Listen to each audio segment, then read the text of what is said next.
Hello, half-court marathoners, or apparent virtual half-court marathoners. Sorry to say that the event won't be going on quite as planned this year, but in instead you get to have me talking about my winery. My name is Paul Jordan. I'm the main sales and marketing agent for Bordertown Vineyards and Estate Winery from Osoyoos. Bordertown's been around for about 5 years now. In its present incarnation, it was started and is owned by the Gill family. They came from, emigrated from the Punjab in India, settled in the valley, took up the business with fruits and vegetables, became very proficient at it, got into grapes, supplied grapes for a lot of the wineries that you know and love in the area. And then they vertically integrated into being a full-fledged winery. They opened their doors in 2015 and promptly received a major award in the form of the Lieutenant Governor's Wine Award of Excellence for the Living Desert Red Bordeaux Blend 2013. So they established their quality levels pretty quickly and have continued to do so since. The fruit is all estate grown from the South Okanagan Osoyoos estates. They happen to be blessed with some of the best vineyard sites in the South Okanagan, so obviously that comes through in the quality of the grapes and therefore in the wine. So what we're going to do is go through three of the wines that are, I would say, three of the most popular wines from Bordertown. They have a whole catalog of, I believe it's 18 wines that are all part of it, most of them in the main lineup. There's a couple in the Desert Sage, which is a value line that's soon to be coming out in a 3-liter box.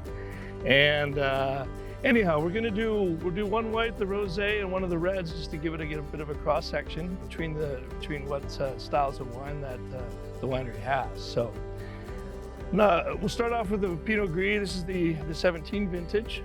Pinot Gris is obviously, well, you would presume it's the biggest selling white in the Okanagan. It's the most popular, and that being the case, it's the one that we produce the most of. So it holds some degree of importance in the Bordertown portfolio. Now with the Pinot Gris, it's very mass appeal. I can understand why everybody loves it so much, because it has a combination of terrific backing acidity plus huge dollops of tropical fruit. So you have your backbone, your structure, your acidity. It anchors the wine, and it provides the backbone for all the lush, big tropical fruit flavors that come through. So, you get those right off the aroma. You can smell pineapple, banana, mango, citrus, all these things that combine to make this a wine that, it takes a few sips to really encapsulate what it's all about. So again, it's one of those wines that is both a great sipper, in a backyard patio in front of a pool, and it's very versatile in food pairings. You can pretty much put the Pinot Gris up against everything that traditional white wine foods would dictate. It's both able to stand up to spicy foods and, be a great accompaniment to salads and, chicken, pasta with cream sauce. It's got enough weight and depth and richness to it that it can stand up to even more flavorful sauces and flavorful dishes. So anyhow, enough chat. You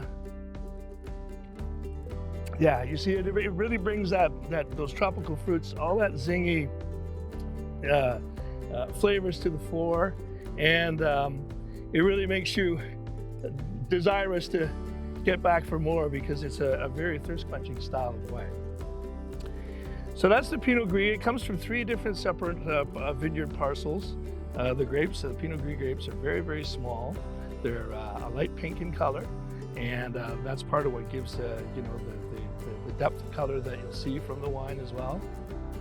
But anyhow, as I say, this is one that we produce about 1,000 to 1,500 cases of it a year, and I'm sure that that's going to grow as the demand for this varietal keeps on moving upwards. So that's your Pinot Gris.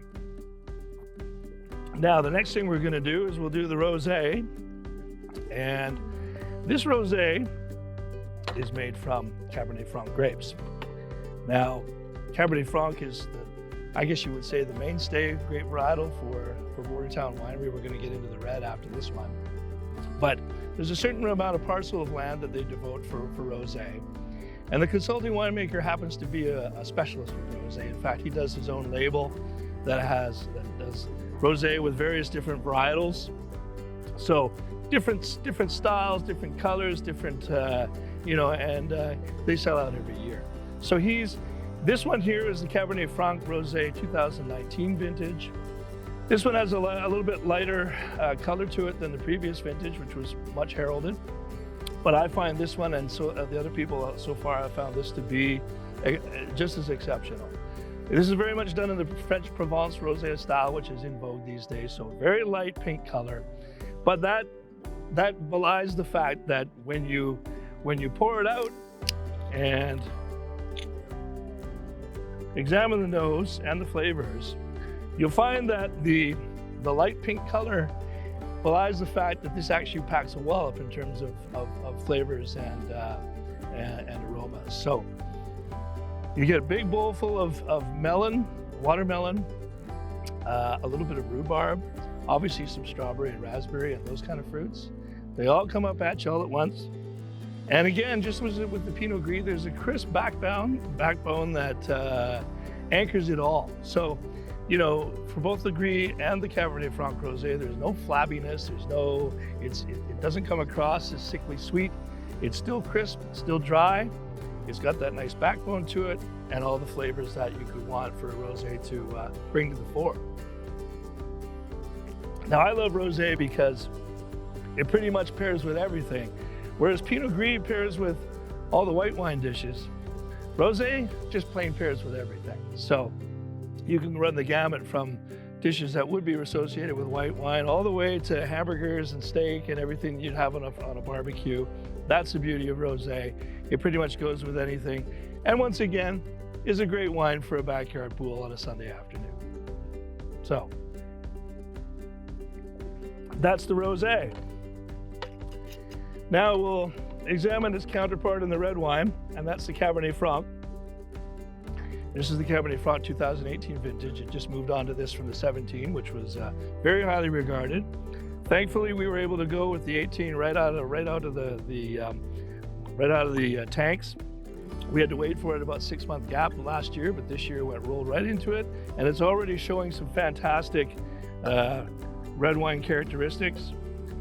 John Schreiner, the BC wine critic, gave it 93 points. And what you have with the Cabernet Franc is a wine that appeals to both the amateurs and the experts, the so-called amateurs, shall we say, the masses. They love it because it has large, blackberry, raspberry fruit, and very deep and lush and rich and full bodied. And at the same time, the experts love the fact that it has a lot of extras to it, some underlying aromas and flavors, such as a certain smokiness, the green pepper and herbaceous that Cabernet Franc is known for, and a certain sense of like tobacco. These kind of flavors that back it up and really impress the people who feel that they know more than the rest of us. So this is the Cabernet Franc. Again, it's a wine that's very versatile in terms of food pairings. So obviously you can put this up against any big meat dishes, game, that sort of thing. And once again, it's a perfect wine to have in front of a pool in a backyard on a sunny afternoon. So this is Cabernet Franc. This is sort of I guess you would call it the flagship of the winery. We doubled production from last year, which was to about 2,300 cases. And this year we've come up with 4,300 cases, I think it is. So the sales team has a job on its hand to move that through. But you will find the Cabernet Franc in a few more locations around the province and the rest of the wines, as it is an LDB listed item, which means that you can find it in most government liquor stores. Just a note about the wines in general. You can get them at the winery, obviously, and you can get them delivered to you through the Bordertown website. That's bordertownwinery.com. You can find them Well, you can find the Cabernet Franc in government liquor stores. You can find all the other wines in private stores near you. Save On food locations carry pretty much every SKU that we have, and you know, selected restaurants, the better restaurants around the province. So that's where you can find Bordertown wines. But you should make a real attempt to visit the winery when you're in the neighborhood. They're found just north of the junction of Highway 3, which is the Crow's Nest, and Highway 97, which goes north-south in the Okanagan. They're right across the street from the Husky station, the one with the big Canada flag. You can't miss it. Go to see Mohan and the gang, get yourself a flight of wine, go out on the back patio, enjoy the view. You got the vineyards, you got the Anarchist Mountain, you got the Osoyoos Lake. It's a beautiful place to go and hang out, and if you are in the area, by all means, go and visit them. Anyhow, I hope that gives you a little sense of things for Bordertown. Hopefully next year you can be back at it, running, you know, and showing up in whatever condition you'll be at Bordertown Winery, and we can get back to the way it's supposed to be. Anyways, I'm Paul Jordan. Thank you for listening, and I hope you enjoy your wine.